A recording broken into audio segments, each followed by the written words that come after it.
আজীবনের জন্য দেশে ফেরার রাস্তা বন্ধ হচ্ছে তারেক রহমানের। শেখ হাসিনার ইমেল হুমকির পর বদলে গেল সিদ্ধান্ত। সরকারের আমলেও কেন বিচার বহির্ভূত হত্যাকাণ্ড বন্ধ হল না? জামায়াতকে ১৯৭১ সালেই দেখেছি, নতুন করে দেখার কিছু নেই। আমিনুল। পরিস্থিতি নেই। হুম্মাম কাদের। সেনাবাহিনী প্রধান ওয়াকারুজ্জামান আবার ভীষণভাবে চমকে গেছেন যে তার মানে কি নির্বাচন আরেক দফা পেছাতে যাচ্ছে। এবার অবশ্য কোনো উচ্চকণ্ঠে শাসানি দিতে ওয়াকারুজ্জামান যমুনায় যাননি। এতদিনে তিনি পরিণত হয়েছেন, তিনি বুঝেছেন তিনি একজন ডক্টর মোহাম্মদ ইউনূসের কৌশলের কাছে একজন শিশু মাত্র, এবং তিনি বুঝেছেন বাংলাদেশের রাজনৈতিক পক্ষগুলো এবং ডক্টর মোহাম্মদ ইউনূস যেসব খেলা খেলছে সেখানে তার পক্ষে কোনো কল নেওয়া, তার পক্ষে তার কোনো সিদ্ধান্ত চাপিয়ে দেওয়া বা কোনো সিদ্ধান্ত বাস্তবায়নে বিশেষ জোর প্রয়োগে কোনো ফল আসবে। একটা গোলাপ ফুল হাতে নিন, প্রেমিক প্রেমিকারা যেমন করে নেয় আর কি। তারপর একটি করে পাপড়ি ছিঁড়ুন আর ফেলুন, মুখে বলুন নির্বাচন হবে। তারপর ছিঁড়ে ফেলুন আরেকটি পাপড়ি আর বলুন নির্বাচন হবে না। এভাবে ছিঁড়ুন ফেলুন, নির্বাচন হবে নির্বাচন হবে না। এভাবে শেষ পাপড়িটি যা বলবে সেটাই হবে দেখবেন। যদি শেষ পাপড়িটি বলে নির্বাচন হবে, তাহলে নির্বাচন হবে ফেব্রুয়ারিতে। ইদানিং জামাতের কিছু কঠিন অবস্থান আছে। আর আজকে ডাক্তার তাহের ভাই যে বক্তব্যটা দিয়েছেন, এটা ডক্টর মোহাম্মদ ইউনূসের যে কি বলা হচ্ছে ইমেজ, আমার কাছে মনে হয় সেই ইমেজের উপর একটা চাপ পড়ছে যে ওনার আসলে ইচ্ছা ছিল না ওই মুসলিম ভাইয়ের মতন সাফে পইরা মনে করলেন যে উনি আসলে কামটা করছে। ঠিক এমনই একটা অভিযোগ আনছে ডক্টর ইউনূসের বিরুদ্ধে আমাদের জামাত। দর্শক, গত রাতে আমরা দেখেছি বাংলাদেশের ৩ বাহিনীর প্রধান গিয়েছিলেন প্রধান উপদেষ্টার সঙ্গে সাক্ষাৎ করতে। প্রধান উপদেষ্টার দপ্তর থেকে জানানো হয়েছে নির্বাচনে আইন শৃঙ্খলা পরিস্থিতি প্রতিরক্ষা বাহিনী কিভাবে নিয়ন্ত্রণ করবে সেই ব্যাপারে। আসসালামু আলাইকুম প্রিয় দর্শক, নতুন একটা নিউজে সবাইকে স্বাগতম। প্রিয় দর্শক, ভিডিওর শুরুতেই অনেকগুলো ভিডিওর অংশ বিশেষ আপনারা ইতিমধ্যে দেখেছেন। দেখেই বুঝতে পারছেন আজকের ভিডিওটি কতটুকু গুরুত্বপূর্ণ এবং আকর্ষণীয় হতে চলেছে। চলুন কথা না বাড়িয়ে একটা লাইক দিয়ে সম্পূর্ণ ভিডিও দেখে আসি। তার আগে বলবো, যারা এখনও চ্যানেলটি সাবস্ক্রাইব করেনি তারা সাবস্ক্রাইব করে দিবেন, আর যারা সাবস্ক্রাইব করেছেন তাদেরকে ধন্যবাদ। রাজনীতিতে আবারও নতুন করে আলোচনায় এসেছেন বিএনপির ভারপ্রাপ্ত চেয়ারম্যান তারেক রহমান। দেশে ফেরার গুঞ্জনটা এতদিন ধরে নানা সময় উঠলেও এবার সেটি যেন পুরোপুরি স্থিমিত হয়ে গেছে। গত সপ্তাহেই সামাজিক যোগাযোগ মাধ্যমে তারেক রহমান জানিয়েছিলেন তিনি নাকি আল্লাহর ইচ্ছায় ওমরা করেই দেশে ফিরবেন। অনেকেই ধরে নিয়েছিলেন এই নভেম্বরেই হয়তো তার দেশে ফেরার নতুন অধ্যায় শুরু হবে। কিন্তু সর্বশেষ তথ্য বলছে চিত্র এখন সম্পূর্ণ উল্টো।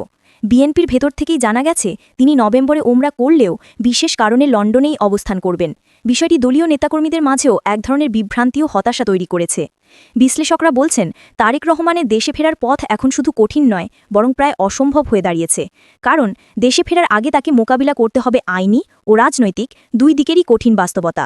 সেনাপ্রধান জেনারেল ওয়াকারুজ্জামান, নৌবাহিনী প্রধান অ্যাডমিরাল মোহাম্মদ নাজমুল হাসান এবং বিমান বাহিনী প্রধান এয়ার মার্শাল হাসান মাহমুদ খান তিনজন মিলে শনিবার রাতে প্রধান উপদেষ্টা ডক্টর মোহাম্মদ ইউনূসের সঙ্গে এক জরুরি বৈঠক করতে উপস্থিত হয়েছিলেন যমুনায়। এরকম কোনো শীর্ষ পর্যায়ের বৈঠক অনুষ্ঠিত হতে যাচ্ছে এ বিষয়ে আগে কোনো খবর পাওয়া না গেলেও দ্য বিজনেস স্ট্যান্ডার্ড এই বৈঠকের কিছুক্ষণ আগেই সে খবর দেয় যে যমুনার দিকে রওনা হয়েছেন এই ৩ বাহিনী প্রধান। জেনারেল ওয়াকারুজ্জামান খুবই গুরুত্বপূর্ণ দিনগুলোতে বাংলাদেশের সশস্ত্র বাহিনীর আরো 2 বাহিনীর প্রধানকে নিয়ে, যারা দুজনেই তার কোর্সমেটও বটে, 3 বাহিনী প্রধান একসঙ্গে মুভ করেন। 5ই আগস্টের দিনটি থেকে মনে করুন, এর আগে নানা সময়ে বাংলাদেশে সামরিক প্রশাসকরা, সেনাবাহিনী প্রধান এসে ক্ষমতা গ্রহণ করেছেন, জাতির জানমালের দায়িত্ব নিয়েছেন বটে, কিন্তু 5ই আগস্ট সেনাপ্রধান ওয়াকারুজ্জামান সংবাদ মাধ্যমের সামনে যখন উপস্থিত হলেন, এর আগে থেকেই টেলিভিশনে স্ক্রল যাচ্ছিল যে সেনাপ্রধান ওয়াকারুজ্জামান জাতির উদ্দেশ্যে এসে কিছু বলবেন, তখনও কিন্তু বলা হয়নি যে 3 বাহিনী প্রধান একসঙ্গে আসবেন। কিন্তু মনে করে দেখুন, সেনাবাহিনী প্রধান যখন আমাদের উদ্দেশ্যে কথা বলতে, তিনি যে আমাদের জানমালের দায়িত্ব নিচ্ছেন এটা জানাতে টেলিভিশন ক্যামেরার সামনে উপস্থিত হলেন, তখন তার 2 কাঁধে 2 বাহিনী প্রধানকে নিয়ে তিনি হাজির হলেন। এরকম গুরুতর সব দিনে সেনাবাহিনী প্রধান ওই 2 বাহিনী প্রধানকেও সাথে নিয়ে মুভ করেন। এবং আপনারা মনে করে দেখেন এর আগে কবে যমুনায় 2 বাহিনী প্রধান সহ সেনাপ্রধান ওয়াকারুজ্জামান উপস্থিত হয়েছিলেন? সেটা উপস্থিত হয়েছিলেন গত মে মাসে। এবং মে মাসে কখন গিয়েছিলেন? যখন সেনাপ্রধান আরো 2 বাহিনী প্রধানকে নিয়ে শক্ত গলায় ডক্টর মোহাম্মদ ইউনূসকে বলে এসেছিলেন যে ডিসেম্বরের মধ্যে নির্বাচন না দিলে তারা আর তাদের বাহিনীকে মোতায়েন রাখতে পারবেন না, সেনাবাহিনী আর ডিউটি দিতে পারবে না। পুলিশ হিসেবে আইন শৃঙ্খলা রক্ষা যে ম্যাজিস্ট্রেসি পাওয়ার নিয়ে সেনাবাহিনীর দলগুলো যে কাজ করছে, এ কাজ আর তিনি তার বাহিনী দিয়ে করাতে রাজি নন। সময় পেরিয়ে যাবে ডিসেম্বরে যদি নির্বাচন না হয়। কিন্তু এরপরে কি হলো মনে করে দেখুন, 23শে মে 24শে মের দিকে ডক্টর মোহাম্মদ ইউনূস নাটক শুরু করলেন যে এমন যদি হয় বিএনপিও এক্ষুনি নির্বাচন চাইছে, ডিসেম্বরেই নির্বাচন চাইছে, সেনাপ্রধানও এসে ভয় দেখাচ্ছেন যে ডিসেম্বরে নির্বাচন না হলে তিনি আর দায়িত্ব নিতে পারবেন না, তিনি সেনাবাহিনী ব্যারাকে ফিরিয়ে নেবেন। এমন যদি হয় তাহলে তিনি আর দায়িত্বে থাকবেন না। আর সাথে সাথে সকল রাজনৈতিক দল, বিএনপি, জামায়াত ইসলামী, এনসিপি, বাংলাদেশের বড় বড় সম্পাদক মাহফুজ আনাম সবাই মিলে না ডক্টর ইউনূস আপনি যাবেন না, এসব লেখা তো লিখতেই থাকলেন। রাজনৈতিক দলগুলো মানে তাকে এক সর্বদলীয় সভা থেকে হাতে পায়ে ধরে যে না হুজুর আপনিই থাকুন, আপনিই পারেন বাংলাদেশকে ত্রাণ করতে। এবং তারপর ডক্টর ইউনূস জুন মাসে লন্ডনে গিয়ে আরো 2 মাস পিছিয়ে এলেন নির্বাচন। সেনাবাহিনীর মুখে, সেনা প্রধানের মুখে একদম কুলুপ পড়ে গেল, কারণ বিএনপি রাজি, জামায়াতে ইসলামী রাজি, এনসিপি রাজি, মানে বিএনপি যারা সবচেয়ে উচ্চকণ্ঠ, তারেক রহমান যিনি জনসভায় ঘোষণা দিচ্ছিলেন যে ডিসেম্বরে নির্বাচন হতে হবে, তারা চুপ মেরে গেছেন। সেনাপ্রধান কোন সাহসে আর কথা বলেন? কাজেই সেনাপ্রধান এরপর গিয়ে ঈদে স্ত্রী সহ গিয়ে সৌজন্য সাক্ষাৎ করে সম্পর্কটাকে আবার মিটিয়ে এলেন। এবং সে সময় আবার 3 বাহিনী প্রধান একসঙ্গে গেলেন না, আলাদা আলাদা ভাবে তারা মানে স্ত্রীদের নিয়ে গিয়ে ডক্টর মোহাম্মদ ইউনূসের সঙ্গে দেখা করে, আমার ধারণা মে মাসে গিয়ে যে বেয়াদবি করে এসেছিলেন 3 বাহিনী প্রধান মিলে গিয়ে, সেটা একটা সুরাহা করে সম্পর্কটাকে আবার চাঙ্গা করে এসেছিলেন। এ দফায় কখন গেলেন 3 বাহিনী প্রধান? দ্য বিজনেস স্ট্যান্ডার্ড এই খবরটাও দিয়েছে যে তাদের সূত্র বলছে ডক্টর ইউনূস 3 বাহিনী প্রধানকে ডাকেন নাই, 3 বাহিনী প্রধানের ইচ্ছাতেই এই বৈঠকটি অনুষ্ঠিত হয়েছে। ওই যে আমি বললাম, যখন সেনাপ্রধান ওয়াকারের দরকার হয়, খুবই গুরুতর সময়ে, গুরুত্বপূর্ণ সময়ে তিনি 2 কাঁধে 2 বাহিনী প্রধান নিয়ে গিয়ে হাজির হন গুরুত্বপূর্ণ সব জায়গায়। সেনাপ্রধান সহ সশস্ত্র বাহিনীর ভেতরে অস্থিরতাটা তো এখন তুঙ্গে উঠেছে আন্তর্জাতিক অপরাধ ট্রাইব্যুনালে সেনা কর্মকর্তাদের বিচার শুরু হওয়ার পর থেকেই। এবং আপনাদের মনে থাকবে যেদিন সেনাবাহিনীর তরফে সেনা কর্মকর্তা জেনারেল হাকিমুজ্জামান সংবাদ সম্মেলন করে জানালেন যে কর্মরত সেনা কর্মকর্তাদের সেনাবাহিনী হেফাজতে নিয়েছে, যাদের বিরুদ্ধে আন্তর্জাতিক অপরাধ ট্রাইব্যুনাল অভিযোগ এনেছে, সেদিন কিন্তু জেনারেল হাকিমুজ্জামান আরেকটা কথা খুব পরিষ্কার ভাবে বলেছেন। তিনি বলেছিলেন যে এই যে সামনেই নির্বাচন এবং নির্বাচনী ডিউটি পালনের আগে সেনাবাহিনী বিষয়ে যে এত আলাপ আলোচনা, সেনাবাহিনীর এত তীব্র সমালোচনা এবং একটা বড় ধরনের সেনাবাহিনী বিরোধী প্রচারণা চলছে চারদিকে, সেটা তাদের মরালকে, তাদের মানসিক শক্তিকে সরাসরি ক্ষতিগ্রস্ত করছে। সেনাবাহিনীর মূল বার্তা এটাই, এবং সেনা কর্মকর্তারা আশা করেন এই বার্তাটা সেনা প্রধান জেনারেল ওয়াকারুজ্জামান ডক্টর মোহাম্মদ ইউনূস সহ রাজনৈতিক পক্ষগুলোকে সরাসরি দেবেন, কারণ তারা মনে করেন যে সেনাবাহিনী 1 বছরেরও বেশি সময় ধরে, মানে বাংলাদেশের ইতিহাসে বলতে গেলে একটা দীর্ঘতম সময় ধরে ব্যারাকের বাইরে থেকে, মানে যখন সেনা শাসন নাই কিংবা সেনা নিয়ন্ত্রিত অন্তর্বর্তী সরকার বা তত্ত্বাবধায়ক সরকারও ক্ষমতায় নাই, এমন একটা পরিস্থিতিতে, মানে যখন নাকি একটা বেসামরিক সরকার ক্ষমতায় আছে বলে ডক্টর মোহাম্মদ ইউনূসরা বলছেন, একটা বিপ্লব পরবর্তী অভ্যুত্থান পরবর্তী সরকার আছে, তখন 1 বছরেরও বেশি সময় ধরে বাংলাদেশের আইন শৃঙ্খলা রক্ষায় মূল কাজটা করছে সেনাবাহিনী। অথচ বাংলাদেশের সামাজিক প্রেক্ষাপটে, রাজনৈতিক প্রেক্ষাপটে এত সেনাবাহিনী বিরোধী অবস্থান, সেনাবাহিনী বিরোধী বক্তব্য কখনো আর এসেছিল কিনা, মানে সেনাবাহিনীর বুদ্ধি আছে কিনা থেকে শুরু করে সেনাবাহিনী আসলে ভারতের কথায় চলছে কিনা, সেনা প্রধান ভারতের কথায় চলেন কিনা, কোন প্রশ্নটা বাংলাদেশের রাজনৈতিক দলগুলো এখন ওঠাচ্ছে না আর বাংলাদেশের সংবাদ মাধ্যম লিখছে না।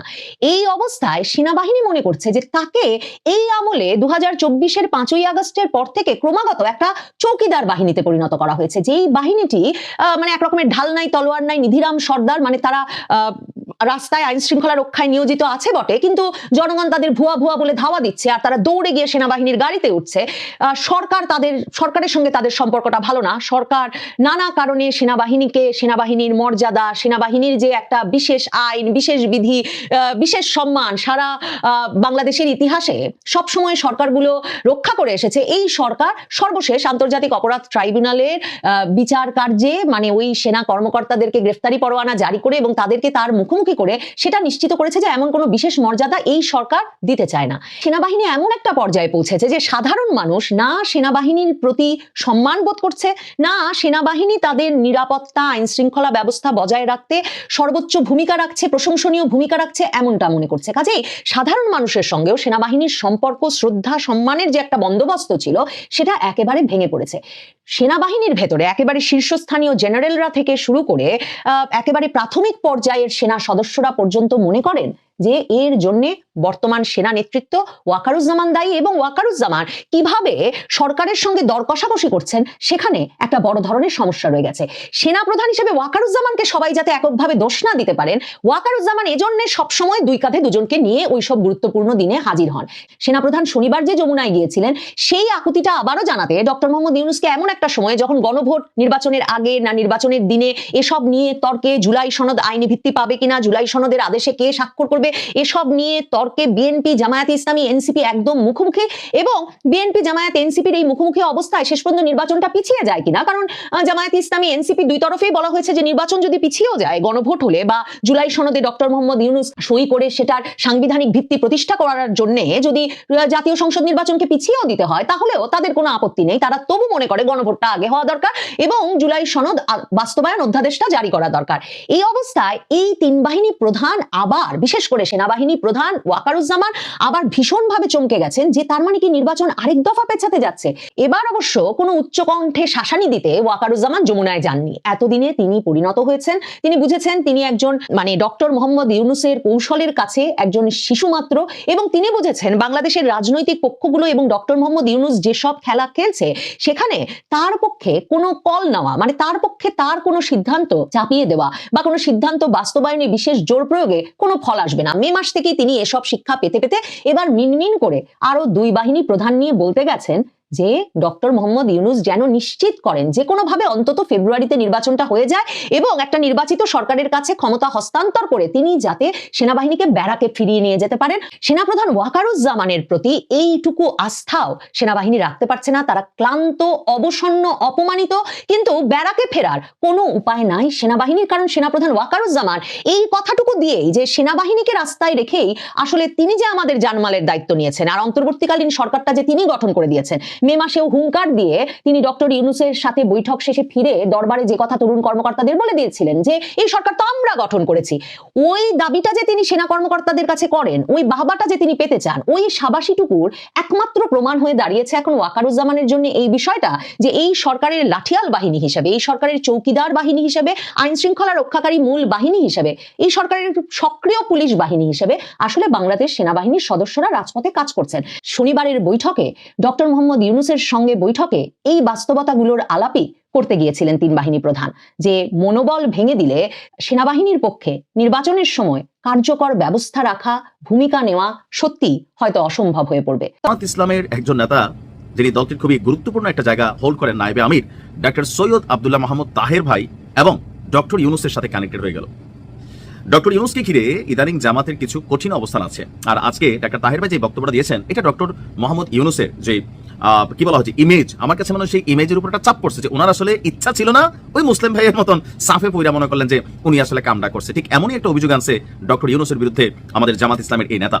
তিনি বলছেন যে এই যে নির্বাচন, এটা আসলে ডক্টর ইউনূস এই নির্বাচনের রোডম্যাপ এখন তিনি দিতেন না, ওনার চিন্তা ভাবনা অন্য কিছু ছিল। আমরা কেমনে বুঝলাম? তাহের ভাই কথাটা কি বলছে? তাহের ভাই বলছে প্রধান উপদেষ্টা লন্ডনে গিয়ে একটি দলের চাপের মুখে নির্বাচনের রোডম্যাপ ঘোষণা করেছিলেন। তার মানে জাতি হিসাবে আমরা যে আশা ভরসা করছিলাম যে ডক্টর ইউনূস নির্বাচন দিবেন, তিনি তার কমিটমেন্ট রাখবেন, তাহলে তিনি কি রাখতেন না? লন্ডনে গিয়া চাপে পড়ে, জনাব তারেক রহমানের সাথে ডক্টর ইউনূসের যে বৈঠক ছিল সেই বৈঠকের পরে তিনি চাপে পড়ে আসলে নির্বাচনের এই রোডম্যাপটা ঘোষণা করেছেন। আর পরে তো জানেনি ধারাবাহিকভাবে অনেকগুলো আসলো। এখন তাহের ভাইয়ের এমন মন্তব্য, এটা তো ডক্টর ইউনূসের সাথে সাংঘর্ষিক। এখন জামাত কি নির্বাচন চায় না? অবশ্যই চায়। আমি বারবার বলছি সারা বাংলাদেশে জামাত ইসলাম তাদের নির্বাচনী কর্মকাণ্ড যেইভাবে গোছাইছে, অনলাইন বলেন অফলাইন বলেন, এলাকা ভিত্তিক ভাবে তাদের যে প্রার্থী সিলেকশন কমপ্লিট হয়ে গেছে, এমনকি আগামীতে কারা চেয়ারম্যান হবেন, উপজেলা চেয়ারম্যান হবেন, ওই পর্যন্ত কিন্তু জামাত তাদের প্রিপারেশন প্রস্তুতি রাখছে, যেটা বিএনপি বা অন্যান্য দলের বেলায় এখনো এক দলের একটা এলাকা থেকে 5-7জনকে ডাইকা নিয়ে সেখান থেকে সবাইকে ম্যানেজ করে একজনকে আসলে নমিনেশন দিবেন এই অবস্থায়। তো কেন তিনি এই কথা বললেন? তিনি বললেন দেশে একটি অস্থিরতা এবং অনিশ্চয়তা সৃষ্টির পায়তারা চলছে। জনগণ ফেব্রুয়ারিতে একটি নির্বাচন চায়, নির্বাচনের ঠিক আগে এই ধরনের অনিশ্চয়তা সৃষ্টি করা নির্বাচন প্রক্রিয়াকে বাধাগ্রস্ত করবে। আমরা আশা করবো প্রধান উপদেষ্টা কোনো চাপে নতি স্বীকার করবেন না। তো তিনি তো করতেছিলেন না ভাই, তিনি তো বলতেছেন পৃথিবীর এমন কোনো শক্তি নাই এই নির্বাচন ঠেকাবে মাইকাবাব। তো তাহের ভাই বলছেন যে আপনার এই সরকারের কর্মকাণ্ড একটা বিশেষ দলের প্রতি আনুগত্যের বহিঃপ্রকাশ ঘটিয়েছে। এক গুসার কি সিত্তিয়াহত রাগবেন না, বিএনপি বরাবর এনসিপি বরাবর বলছে যে এই সরকারের জামাতের প্রভাব প্রতিপত্তি সংশ্লিষ্টতা বেশি। হাসনাতের মুখে শুনলাম কিভাবে আমাদের বিভিন্ন বড় বড় যে সরকারের পদগুলা, প্রশাসনের যে পদগুলা, এগুলা ভাগাভাগি করে নিয়ে গেছে। আমরা কিন্তু এগুলো তো শুনছি যে এই সরকার বিএনপি জামাতের আনুকূল্য দিচ্ছে, বিএনপি বলতেছে জামাতের আনুকূল্য দিচ্ছে, জামাত বলতেছে বিএনপির আনুকূল্য দিচ্ছে। তো এরপর তিনি বলছেন প্রধান উপদেষ্টা লন্ডনে গিয়ে একটি দলের চাপে নির্বাচনের রোডম্যাপ ঘোষণা এবং সাম্প্রতিক সিদ্ধান্তে পরিষদের পূর্ববর্তী সিদ্ধান্ত পরিবর্তন তারই উদাহরণ। এখন আমরা আমার কাছে মনে হয় তারপর হচ্ছে বিভিন্ন রাজনৈতিক দলের প্রতীক ব্যবহারের বিষয়ে গৃহীত সিদ্ধান্ত পুনর্বিবেচনা করা এই সরকারের নিরপেক্ষতার ক্ষতি করছে। এটা কিন্তু সত্য। জামাত বলছে আমরা এই সিদ্ধান্ত মানি না এবং এর নিন্দা জানাই। এখন এটা কেন যে এনসিপির কলি দিছে, শাপলাটা দেয় নাই, তো আমরা অনেকে বলছিলাম কলি যেহেতু দিচ্ছেন একটু ফুটাইয়া সাপড়াটাই দিতেন, তাহের ভাই ওইটা বললো যে নির্বাচন কমিশনের এই মুহূর্তে এই যে সিদ্ধান্ত, এটাও কি স্বতন্ত্র মেরুদণ্ডযুক্ত একটা নির্বাচন কমিশনের আউটলুক হচ্ছে? এটা কিন্তু হচ্ছে না। এখন এনসিপি ভাইবে আছে, কালকে আরেক দল এসে ভাইব তৈরি করবে, নির্বাচন কমিশন সেই পানি টানি গোলাবে দিবে। এটা আসলে কিন্তু নিরপেক্ষতা এখানে সামনে নিয়ে আসে এবং সরকারের অবস্থানও কিন্তু নিরপেক্ষতা জায়গাটাকে প্রশ্নবিদ্ধ করে। এখন এই যে বক্তব্য হাটে হাড়ি ভাঙলে টেমে এসে, এটা সরকারের কি বা ডক্টর ইউনূসের জন্য আসলে কি হচ্ছে? এটাই মূলত ওনার জন্য ক্ষতি হচ্ছে। মানে চারদিক থেকে মাইনকার চিপা বলেন, মাইনকার চাপ বলেন, সবকিছু কিন্তু ওনার উপর দিয়ে যাচ্ছে। দেখা যাক এটা নিয়ে সরকার কি বিবৃতি দেয়। ভালো থাকবে। দর্শক, গত রাতে আমরা দেখেছি বাংলাদেশের 3 বাহিনীর প্রধান গিয়েছিলেন প্রধান উপদেষ্টার সঙ্গে সাক্ষাৎ করতে। প্রধান উপদেষ্টার দপ্তর থেকে জানানো হয়েছে নির্বাচনে আইন শৃঙ্খলা পরিস্থিতি, প্রতিরক্ষা বাহিনী কিভাবে নিয়ন্ত্রণ করবে সেই ব্যাপারে আলোচনা হয়েছে, অন্য কোনো ব্যাপারে আলোচনা হয়নি। কিন্তু বাংলাদেশের যে উদ্ভূত রাজনৈতিক পরিস্থিতি, তাতে করে এই ভাষ্যটা একেবারেই বিশ্বাসযোগ্যভাবে মেনে নেওয়াটা খুব মুশকিল। কারণ রাজনৈতিক পরিস্থিতি যেদিকে যাচ্ছে, তাতে করে সরকারের মধ্যে উদ্বেগ বেড়েছে। সেই উদ্বেগ বাড়ার কারণেই এই জরুরি মিটিং হয়েছে এবং সেখানে নিশ্চিত করেই কৌশলগত আলোচনা হয়েছে। তবে এটাও সত্য যে সব কৌশলগত আলোচনায় সরকার নিশ্চয়ই গণমাধ্যমকে বলবেন না, সেটাও সরকারের একটা কৌশল এবং আইএসপিআর থেকে সেটা বলা হবে না, এটাই স্বাভাবিক। কারণ রাষ্ট্রের কোনো কোনো বিষয় থাকে এতটাই সেন্সিটিভ ব্যাপার, জনগুরুত্বপূর্ণ ব্যাপার, যে সেগুলো রাষ্ট্র গোপন রেখে তারা তাদের মতো করে সমাধানের পথ খোঁজে, নিয়ন্ত্রণ করার পথ খোঁজে। সেই পথেই হয়তো সরকার এবং প্রতিরক্ষা বাহিনী হাঁটছে। সেটা নিয়ে আমাদের সমালোচনা করে কোনো লাভ নেই, সমালোচনা করা উচিতও নয়। কিন্তু সেই মিটিং থেকে জানানো হলো যে নির্বাচনে কত সদস্য, সেনাবাহিনীর কত সদস্য অংশগ্রহণ করবে, তারা কিভাবে আইন শৃঙ্খলা পরিস্থিতি নিয়ন্ত্রণ করবে, এই ব্যাপারগুলো যখন বাংলাদেশি গণমাধ্যমকে দেওয়া হচ্ছে, তখন ভারতীয় একটি প্রভাবশালী গণমাধ্যম, ইংরেজি পত্রিকা, তারা দাবি করছে যে গত রাতে আমাদের সেনাপ্রধান জেনারেল ওয়াকারের ওমরা যাওয়ার কথা ছিল সপরিবারে, সেটা তিনি শেষ মুহূর্তে ক্যান্সেল করেছেন এবং প্রধান উপদেষ্টার সঙ্গে মিটিংয়ের পরে সেই ক্যান্সেলটা করা হয়েছে। ভারতীয় পত্রিকার এই খবরটা যদি সত্য হয়, তাহলে এটা ভেবে নেওয়ার কারণ রয়েছে যে বাংলাদেশের রাজনৈতিক পরিস্থিতি খুব একটা ভালো নয়। ডাল মে কুছ কালা হ্যাঁ। কি হচ্ছে, কি ঘটতে যাচ্ছে, কি হতে পারে, ভারতীয় পত্রিকা কেন এই তথ্য দিচ্ছে, সেটা কতটা বিশ্বাসযোগ্য, বাংলাদেশের গণমাধ্যম কি খবর দিচ্ছে, সেগুলো একটু বোঝার চেষ্টা করবে এই ভিডিওতে। থাকবেন পলিটিক্স টিভির নিয়মিত আয়োজনে। যে প্রধান উপদেষ্টার সঙ্গে আমাদের 3 বাহিনীর প্রধানের বৈঠক, সেই বৈঠক নিয়ে যথেষ্ট গুঞ্জন, উত্তেজনা তৈরি হয়েছিল। হঠাৎ করে কেন 3 বাহিনীকে ডেকে পাঠানো হলো? প্রধান উপদেষ্টার দপ্তর থেকে জানানো হয়েছিল যে এটা নির্বাচন সংক্রান্ত মিটিং, এর বাইরে কোনো কথা বলা হয়নি। শুধু বলা হয়েছে যে নির্বাচনে সেনাবাহিনীর কত সদস্য অংশগ্রহণ করবে। মিটিংয়ের যে ছবিটা প্রধান উপদেষ্টার দপ্তর থেকে গণমাধ্যমে দেওয়া হয়েছে, একই ছবি সমস্ত গণমাধ্যমে প্রকাশিত হয়েছে। ছবিটা আপনারা আরেকবার একটু দেখে নিন। সেখানে একমাত্র সেনাপ্রধান বাদ দিয়ে বাকিদেরকে মোটামুটি মনে হচ্ছে হাস্যোজ্জ্বল অবস্থা। কিন্তু ব্যাপার হচ্ছে যে গণমাধ্যমে যে ছবি, বিশেষ করে এরকম রাষ্ট্রীয় গুরুত্বপূর্ণ মিটিংয়ের যে ছবি গণমাধ্যমে প্রকাশিত হয়, সেটা মিটিং চলমান অবস্থায় ক্যামেরাম্যান দেদারসে ছবি তুলছেন, সেরকম কোনো ছবি থাকে না। গণমাধ্যমে দেওয়ার জন্য আলাদা একটা সময়, 2 মিনিট 5 মিনিট একটা সময় ফটোগ্রাফারকে দেওয়া হয়, তারা পোজ দেন এবং এই ছবি দেখেও আপনারা নিশ্চয়ই বুঝতে পারছেন যে সবাই ক্যামেরার দিকে তাকিয়ে আছেন এবং ক্যামেরার দিকে তাকিয়ে পোজ দিচ্ছেন। সেই পোজ দেওয়া ছবিটাই প্রেস উইং থেকে দেওয়া হয়েছে এবং সেই ছবির মধ্যেও কিন্তু সেনাপ্রধানকে হাস্যোজ্জ্বল মনে হচ্ছে না এবং আমাদের নিরাপত্তা উপদেষ্টা ডক্টর খলিলুর রহমান, তার চেহারার মধ্যেও একটা উদ্বিগ্নতার ছাপ আমরা দেখতে পাচ্ছি।